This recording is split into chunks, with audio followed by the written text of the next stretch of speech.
today we are back for a very special episode of the Automated series because you can see, actually, there's another person right next to me.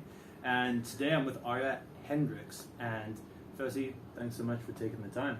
Thank you. Yeah. So for the people who obviously don't know you, I'm not sure if I should look at the camera or you, but we can mix both. Yeah, for the people who don't know you, kind of give an introduction to yourself, tell people a bit about what you do, who you're working with, and your focus. And yeah, just say what's up. Yeah.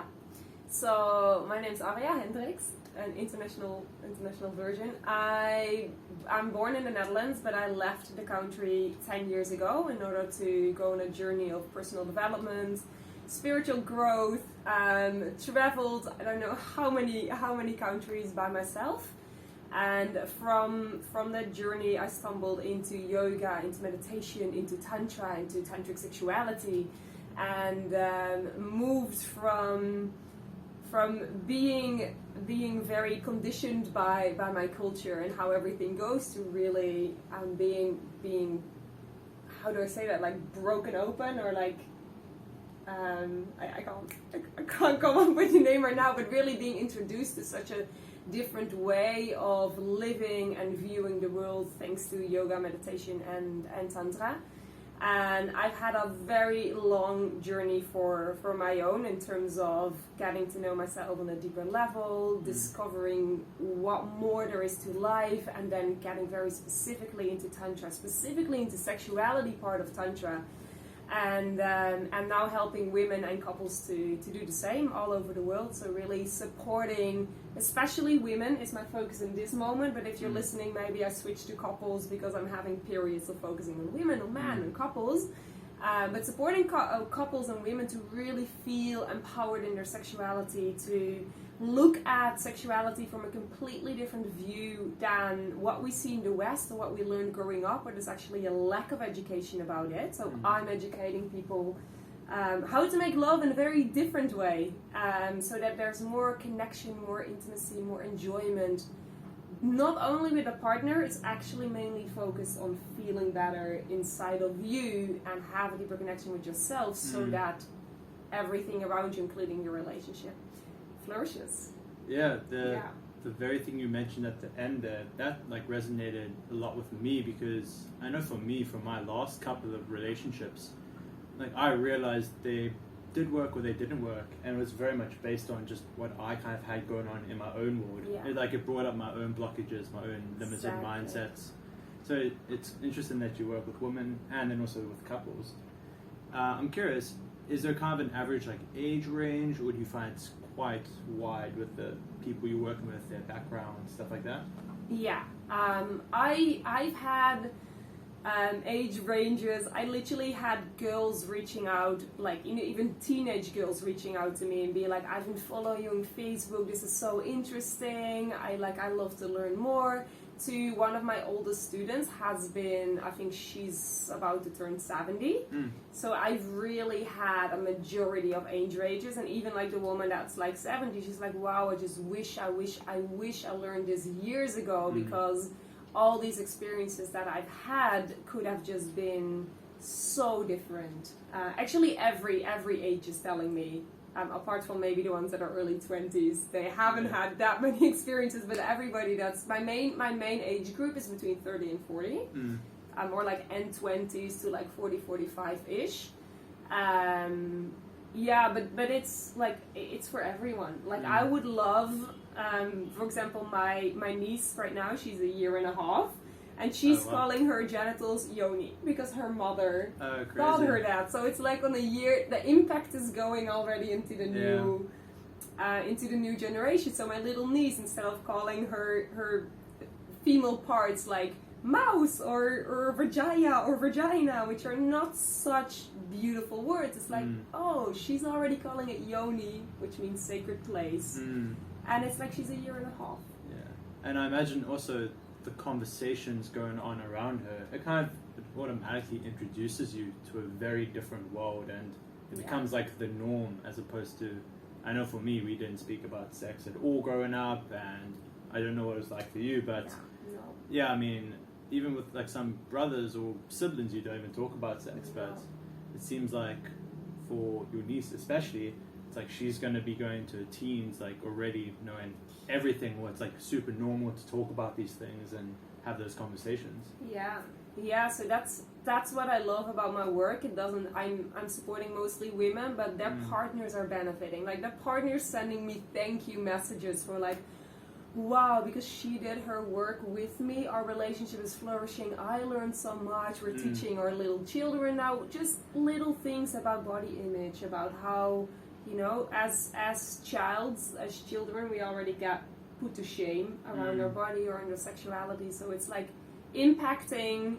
And then, it ripples out to the friends that get inspired because they see that people start glowing. And it's like, what have you guys been doing? We're like, oh, we're doing Tantric Sexuality. We did this training with Arja. And then the friends get curious. So it's like I'm supporting one woman and it ripples out to like a whole bubble that is around her, because the power of sexuality and working with sexuality ripples out. Like when people start opening in their sexuality, it's just they start to change, they start to shine, they start to be more open, more confident in all areas of life. So I think, there's a very strong point there as well, in that you said it's not just the one person you're working with that kind of ripples out to their friends and their friends of friends.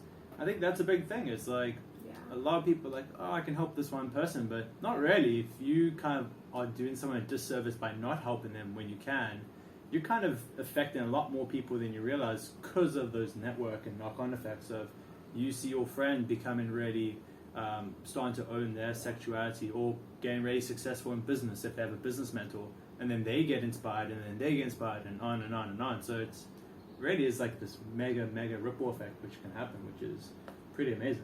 Yeah, and that, for me, that's also really what I love so much about my work. Like, it was my passion that I turned into my work. So being able to see other women make the same, or men, I've been training men as well, and see them flourish, and their friends around, and I get messages from their friends. Oh, my friend did your training and it was so amazing. I'm curious too. So yeah, it's amazing. Like. And that person that takes charge, it's like they become the new example of someone else. So it's like empowering people to be the example for someone else again. So that's lesson number one. If you can help people, go help people. It's totally. Like, it's a lot bigger than just that one person. Yeah. So you mentioned very briefly, you said even some kids are reaching out to you. Well, girls, I think you said. Yeah, teenagers. Yeah, I was going to say, are those teenagers, like 13, 14, 15-year-olds? Yeah. Like, that kind of blows my mind already. It's just how much younger people are. I don't know, maybe I just had a very different kind of upbringing and what I was exposed to, but in regards to business and also this type of thing, you're just seeing younger and younger generations already starting to think about it. And I think that's pretty epic, to be honest. Yeah. I mean, for you, kind of, what were you like? Because you said this journey's been about 10 years, right? Of like self-discovery and travel and all of that. Like, who were you before kind of this journey? Yeah, definitely. Just to come first back on the teenager part, definitely I didn't have the education, or I didn't, it wasn't something that was talked about, or it was just something that was joked about. So how I was before is, I'm from the Netherlands, and I considered myself quite open when it comes to sexuality. Netherlands is seen as this country that, until I really like spread my wings literally, and I'm like, I started to really learn about sexuality. I'm like, I wasn't open at all. I was covered in body shame. I was covered in insecurities and thoughts in how I need to be like, or look like, or feel like in the bedroom. So influenced by Hollywood pictures, magazine, on what beauty is, on how we should look like. So I remember if somebody would have came to me 10 years ago and be like, oh, how's your sex life? I would have been like, great. Yeah. That's what I would have said. If you only knew. But I didn't realize. I thought that having pain after 10 minutes of lovemaking and be sore, I thought that was just normal. I'm like, oh, it's normal. You have sex over 10 minutes.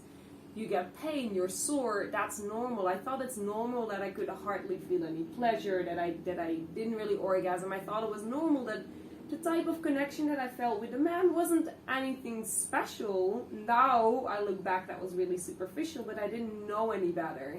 Like, I thought it was normal that I felt really, that I was like hiding my body or making love only in the dark or hiding, you know, certain parts of myself.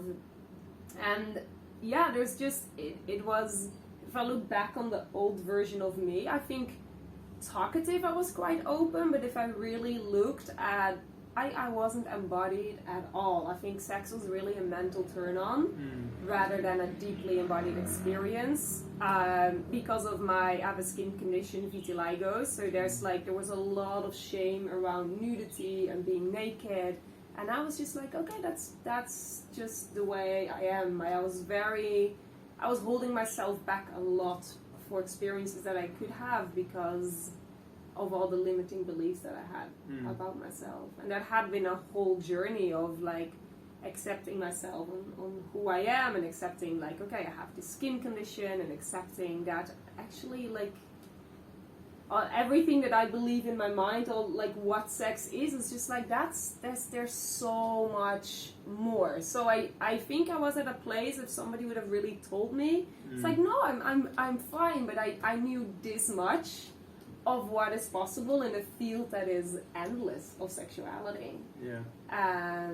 So that's where I was before, and I was curious. I was like, okay, if there's more, tell me what more is there? I want to know. And then I stepped my feet in the waters, and I was like, there's a whole world that is there to discover, and I discovered a lot, but I also feel that there's more depth every time. Like, there's more to go. It's deeper, new experiences to have. You grow, and then kind of your mindsets change, and then new things potentially come up, and there's new directions to go in, type of thing. Yeah. And so that 10 years ago, was it straight away a dive into the sexuality focus? Because you also mentioned meditation and yoga and things like that. But was it always with the sexuality focus? No. Okay. I had no clue that Tantra and sexuality were linked to each other. I started with personal development, traveling the world, learning new cultures, learning new languages, opening my mind. I started with yoga and meditation. I did that for a few years, and then I came to tantric yoga. I actually started with living in a community. It's just like so many parts to the story. I started living in a community in Ecuador, and they really introduced me to like a tantric lifestyle without calling it that way. And I practiced Tantra for a year there, and only a year later I came to a yoga school, and they also presented the sexuality aspect of it. And I'm like, oh, what? There is a sexuality aspect to like all this amazing way of living life. And then from that moment I dove in deep right away. But I already had the background of yoga, meditation, spirituality, personal development. And then, like, sexuality turned out to be this missing piece in all the work that I had been doing. And that was the piece that really, like, resonated strongly with you. Yeah. Okay. How far in was that when you were in Ecuador? How long have you been traveling for? Stuff like that? I think that was about 4 years. Oh, wow. So you were quite deep into this journey of kind of learning what you like and new experiences and working on yourself, things like that. Yeah, that was about 4 years. Yeah. 4 years in my journey, so that's about like 7 years ago now. Yeah. It is pretty amazing how even just like this simple idea of start doing a bit of yoga or meditation can get you into such a bigger field of things, because it's all like it's like this massive kind of web and network of things that branch off each other and share ideas and stuff like that. Like, I know for me, in regards to business, actually, for me, everything started kind of with like a focus on developing my social skills. Like, I had like a lot of anxiety and etc., kind of a long story, but everything started for me in regards to business because of that very first step of like learning to develop my social skills and not just being anxious around people, and knowing how to talk to people and girls and things like that. And that led me into these other people who were also learning about business. I'm like, oh, let me check that stuff out. And then you're going with all these different directions of mindset coaching and sales coaching and business coaching, but then also bringing in the energetic side of things, and Yeah. it just all touches on each other. I think it's just extremely valuable to not be closed off to it. Like maybe it might shock you at the start, some of the stuff, but it's like it's all so beautifully connected in some way that you just got to be open to see what kind of comes up and what resonates for you, especially. Yeah, and I remember the first time I heard about Tantra, it completely shocked me. I was in my personal development journey still at that point. I was into the yoga, into the meditation part, and this woman came, and she just came from a Tantra retreat, and they told me what she did, and I was just like shocked. I was like, I will never ever try that. It's just like, who wants to do that? That seems horrible. Whatever they did, that was like the amount of connection she was talking about and vulnerability. I was like never. And now we're 10 years later. I'm sitting here teaching it myself. I know for me, in regards to the more Tantra sexuality type of stuff, like for me, Bali's kind of opened that a lot more, but I've heard stories about some of the retreats, which I haven't gone to yet, but I've heard stories, and that makes me go like, whoa, that's pretty intense. Yeah. But I kind of got into the mindset of, if that feeling comes up, then I'm like, oh shit, I probably need to give this a try at some point, if it makes me feel that way. Yeah. And obviously if it's within like my fair boundaries, like it's not like a super blow through my boundary in a hard way, but that's kind of how my mindset's kind of gone about it. I don't know about you. I think for me, there's different ways, and just that very specific approach that I remember this woman, I know the type of lineage that she went to, and I actually ended up in a very different approach that was way more heart-centered and more focused on yoga and meditation instead of the very like radical type of exercises and experiences. So I went in a really beautiful journey that really fitted, like very much coming from the heart, very focused, like really coming from the yoga meditation angle. So then I was like, oh, this isn't scary at all. This is beautiful. They're talking about, I just started with like audio lectures first, and I was like, oh, they're talking about all these beautiful subjects, and then I decided to go into like the actual physical courses. And so I had a really beautiful and easy entry, and I started to already recognize, I'm like, oh, these are practices that these women in Ecuador already taught me. I'm like, oh, being conscious of my body and my menstruation, and okay, like harnessing sexual energy. So it was I got introduced to it in a very beautiful way. And when I first heard about it, I heard all the stories. They were quite like, they're quite shocking to me at that point. But I didn't have an entry like that. I had an entry that was way more smooth, and that's also the way that I'm teaching women now. It's like very heart-centered, and in a way that it's easy to integrate, and it's not something that's like a complete shift, because otherwise, if we're suddenly going to do something completely different, it's like, how are we going to integrate that with actually our daily life? So I believe I'm giving a beautiful mix of my own journey to my students. So it sounds like your journey into, obviously this is, you said 4 years into kind of self-discovery for yourself. It all started just for you kind of working on yourself. Yeah, that's where it started. And then it sounds like at some point, well, you obviously saw massive growth in yourself, and you were, I imagine, were feeling happier, and you just felt better, and you knew how powerful it was. What was that moment was there a specific moment that it flipped and you're like, shit, I want to start potentially helping other people with this? Like, how did you actually start going in the coaching yourself direction? Yeah, so first of all, I started to do trainings, intensives, not just of like a 3-day workshop, but like 8-week trainings, like multiple, like long trainings that were also set up to become a teacher myself. So I did proper like practitioner trainings, teacher trainings, but I even did the teacher training not even with the idea of like, I'm going to teach it. I did it because I was so mind blown myself, and I was just like, I want to get all the information possible, and that it's named also a teacher training. I'm like, okay, but then in the teacher training we have to do you have to do these you have to give a mini workshop and you get assessments. Cool, yeah. And then it turned out that I was a really great facilitator. I was like, oh, this comes so easy to me. Yeah. And I turned out that I loved holding the workshop spaces. And obviously I'd already been teaching yoga and meditation by that time, because I'd done yoga meditation teacher training. So the teaching itself wasn't new to me.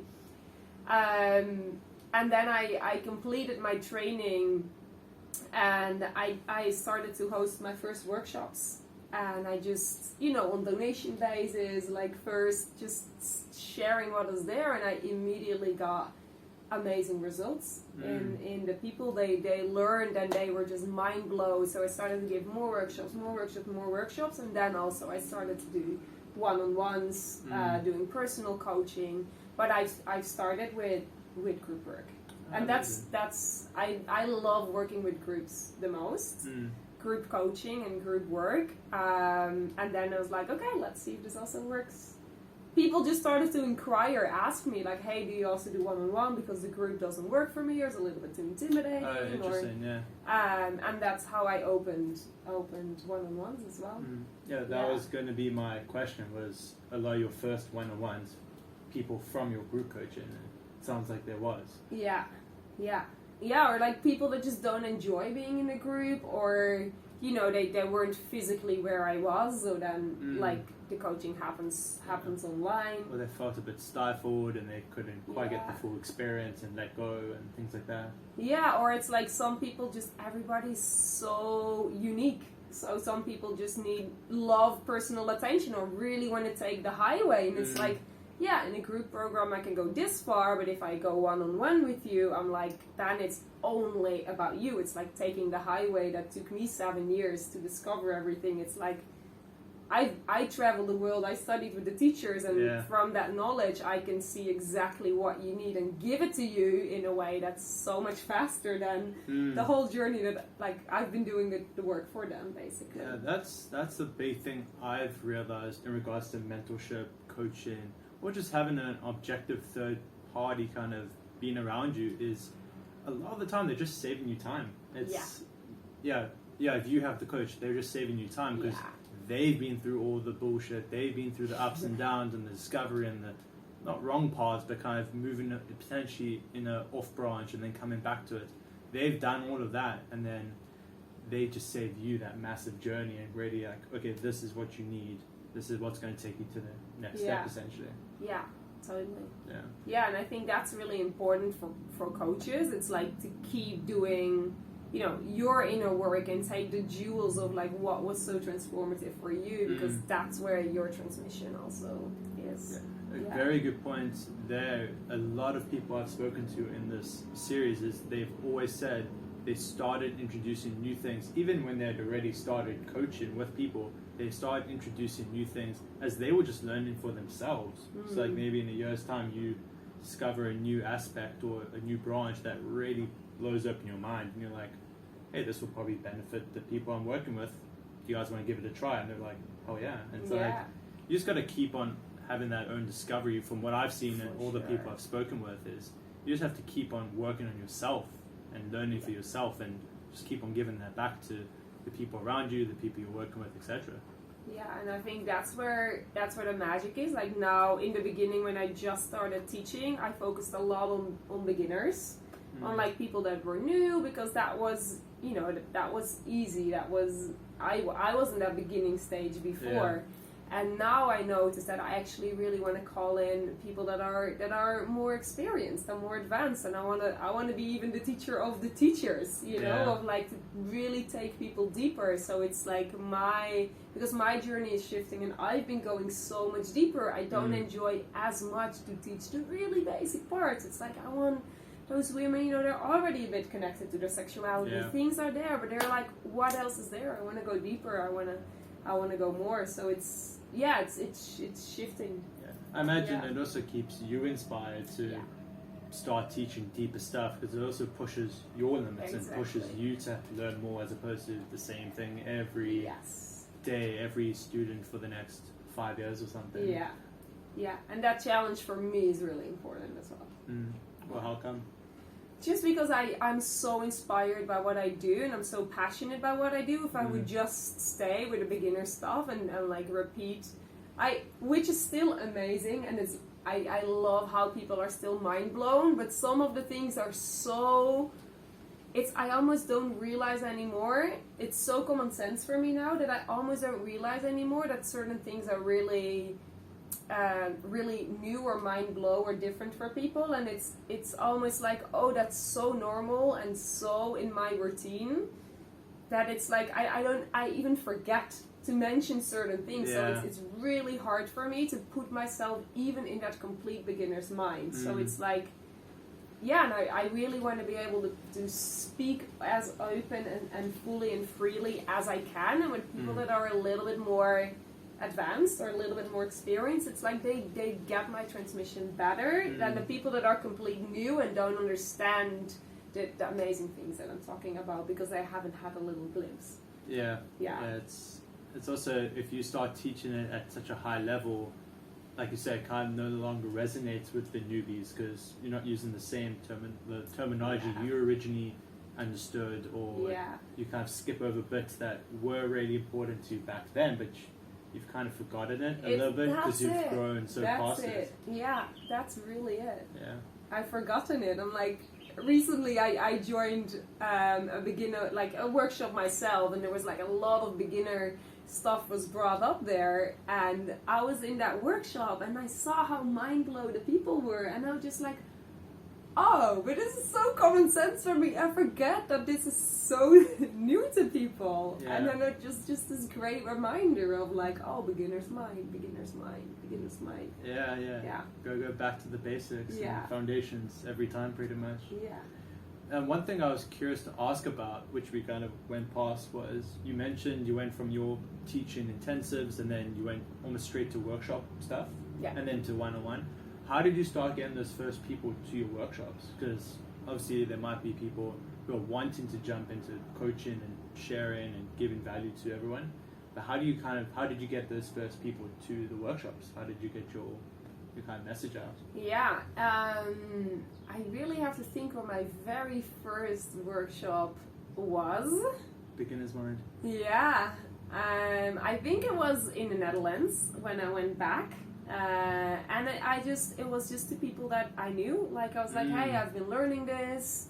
I'm inviting you. I'm gonna give a little workshop, probably even in like, I think like my parents behind their house, they have this like extra space, and I think I just hosted like my first workshop there, and I was like just invited people that I knew, and I think that was one of my very first starts. But I know that my like proper first workshop, I was teaching in a school in Mexico, and I was teaching yoga there, like monthly yoga modules.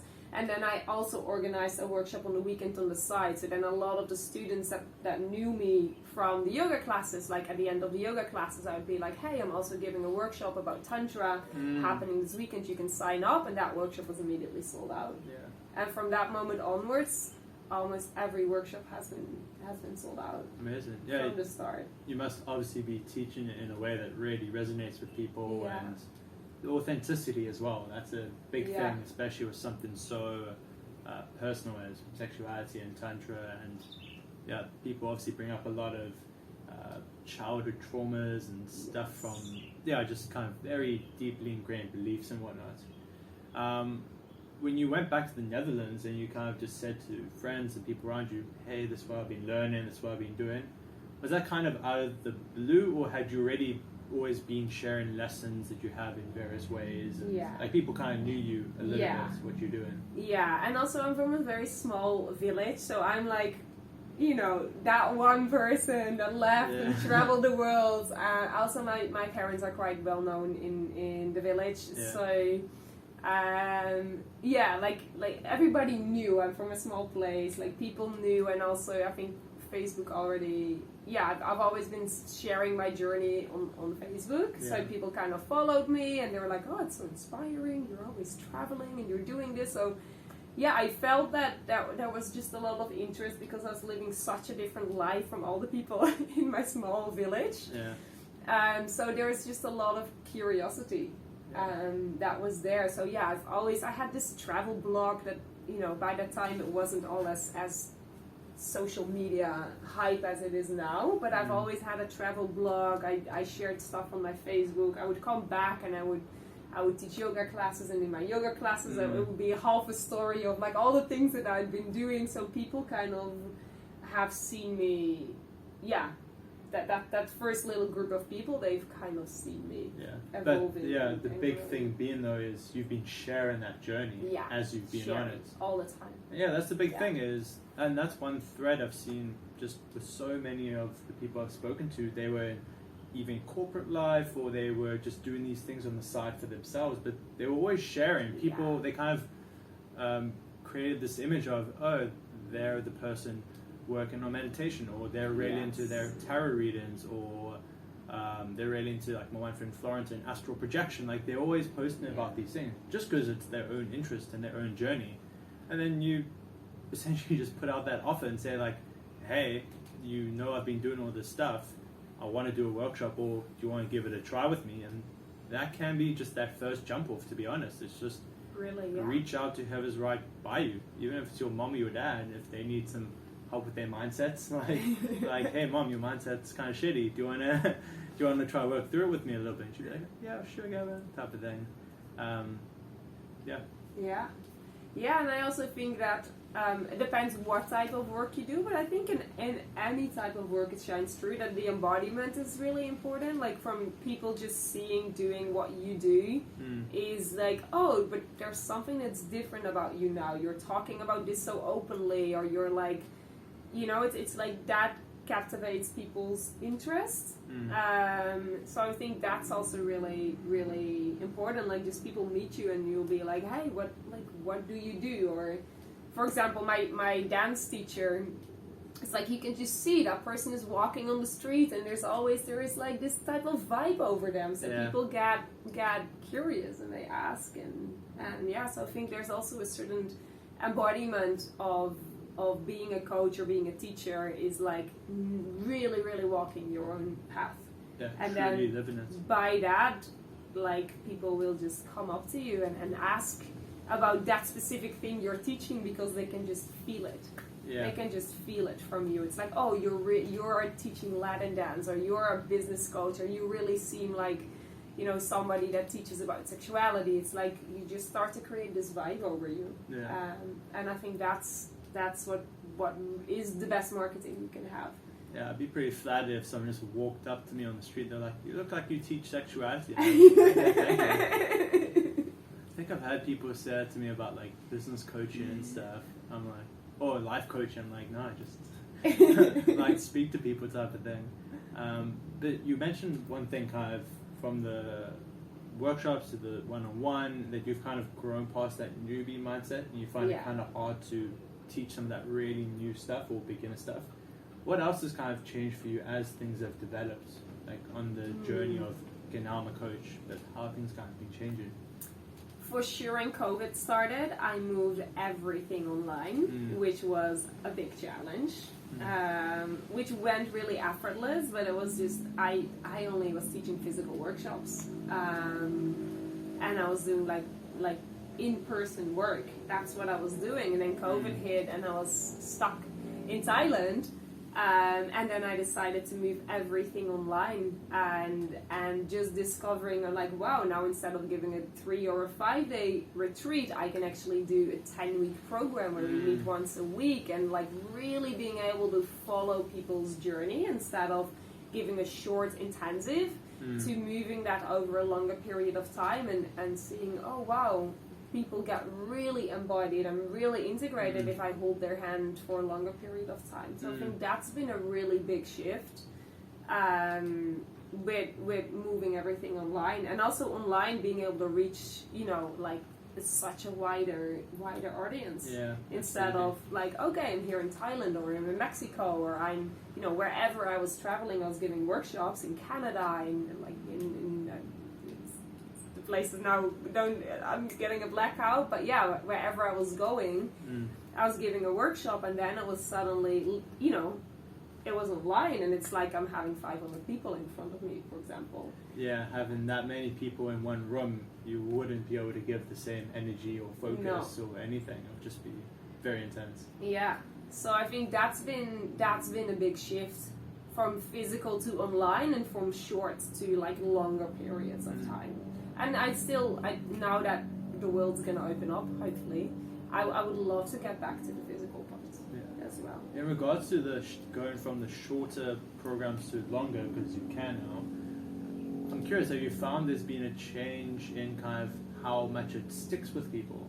Because like a big focus for me has been like habit development and how you build those like discipline muscles, and it sounds like a longer periods would impact people that way, because they're forced to kind of get over that real big discipline. Yeah. Yes, and it's hard for me to say the difference, because before I wasn't tracking it so much, because it was like physical workshops and people would come and it would be 3 days with me, and then, things were just a little bit less online. So I think people would have come to my workshop, I would see them again. Yes, even though I often receive emails, even recently this girl, she said like, I did a workshop with you 5 years ago one day, and she's like, in that time I was dating my partner, she's like, and now we're married and we're still doing some things that I learned in that one day workshop in Amsterdam like 5 years ago. Crazy. So talking about long lasting effect, absolutely. But it's hard for me to track, because I wasn't as in touch with following up back then. But 100% sure, I'm like, if you're doing something for like 2 months and you're being held in a group, and also it's with the longer periods of time, it's like their daily life is happening meanwhile. Versus if they come for 3 days, you're 3 days in a bubble, that can give a shift that then doesn't change anymore afterwards. But if you're learning stuff while ordinary life keeps running in the background, it's like these habits start to change and the mind starts to change, and you bump into a challenging situation, but I'm here and I can help you and I can support you. So yeah, I definitely think, I don't think one is better than the other, absolutely not. I just think it's different learning curves that suit to different experiences and maybe even work better for certain personalities. Yeah, no, it was interesting, because I had never heard someone mention that specifically, that they found it was cooler to extend the length of their programs when they went online as opposed to in person. So it got me really curious about that. Yeah. And for you now, going forward, kind of, you've moved everything online. Obviously, you'd like to get back to in-person stuff, but what are you thinking for next? What's that next move? I would really love to organize retreats again, like couples retreats, that they can come like in person for a week, be on retreat, and we dive in deep. Or also I was organizing like just beautiful evening events that people can come to, and it's like, I'm doing a special evening for myself or for me and my partner. So I would really love to move back into physical parts, but right now it's not possible yet. So for now I keep, my creativity is endless, so new offers are being born, I feel what's needed, old programs are being repeated, certain things are just ongoing, available on my website. So right now I keep going with my flow, but my vision is really to start manifesting again big retreats, maybe even a big festival. That's one of my dreams. But yeah, the world needs to be open for that. Yeah, absolutely. Yeah. I mean, something I'd like to end on is, in regards to that, you said you'd love to go with retreats and obviously bring back some of the evening events and in-person stuff. How do you kind of make those decisions? Where do they kind of come from? Like, how are you deciding, I want to try this, I want to try that, or I feel like this would be really beneficial? Where does that come from? Inside. Yeah, I feel I'm super guided by, sometimes I feel that sounds so like woo, which I feel at the same time is really grounded, but my intuition is so strong.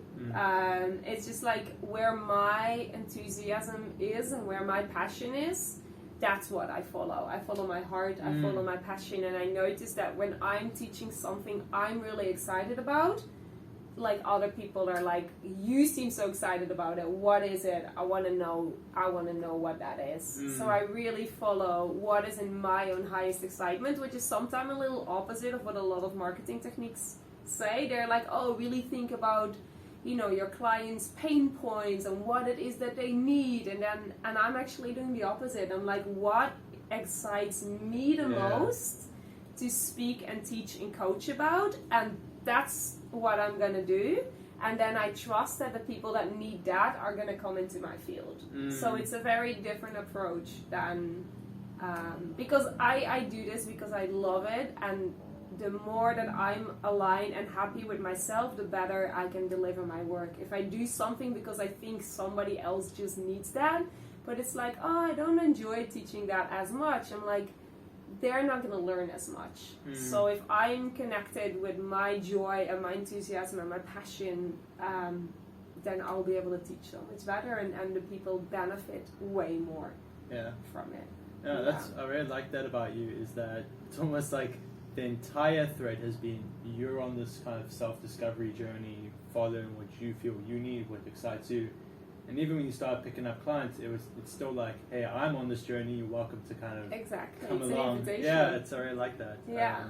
It's an invitation, But on that note, like, thanks so much for taking the time today. I think, especially your journey, because it's been quite a long journey as well. Yeah. And it started off with quite, not simple means, but yoga meditation, which is quite inviting to everyone. And obviously you've gone in this very deep direction. You've grown something so beautiful and amazing and traveled and all that. So I think people are definitely going to learn a lot. So thanks so much for the time. You're welcome. Yeah.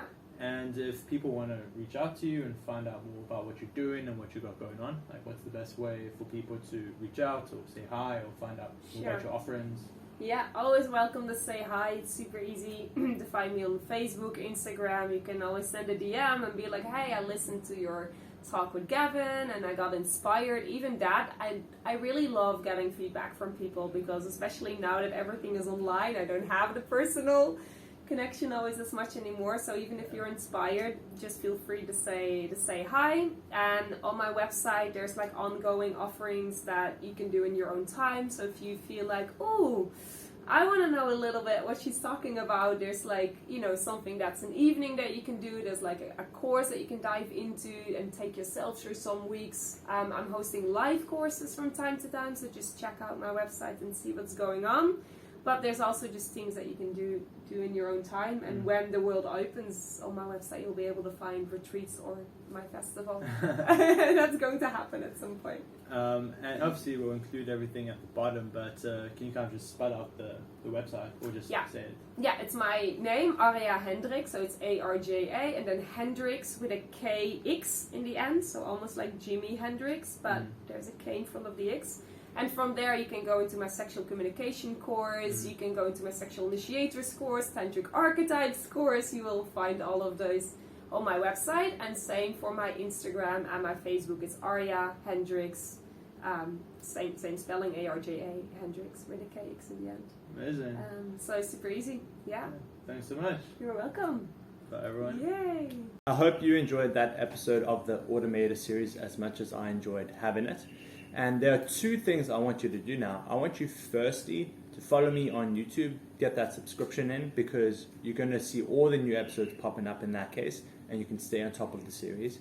And the second thing is, I want you to reach out to me. If anything we discussed on the episode today resonated with you in regards to potentially taking a jump into an online spiritual coaching business, or you really have a business and you're wanting to grow that out and you're feeling like you could be impacting a lot more lives, but you don't quite have the time right now, you don't quite have the freedom you wanted, and you don't quite have those systems in place, I want you to reach out to me. It's a no pressure, no strings attached.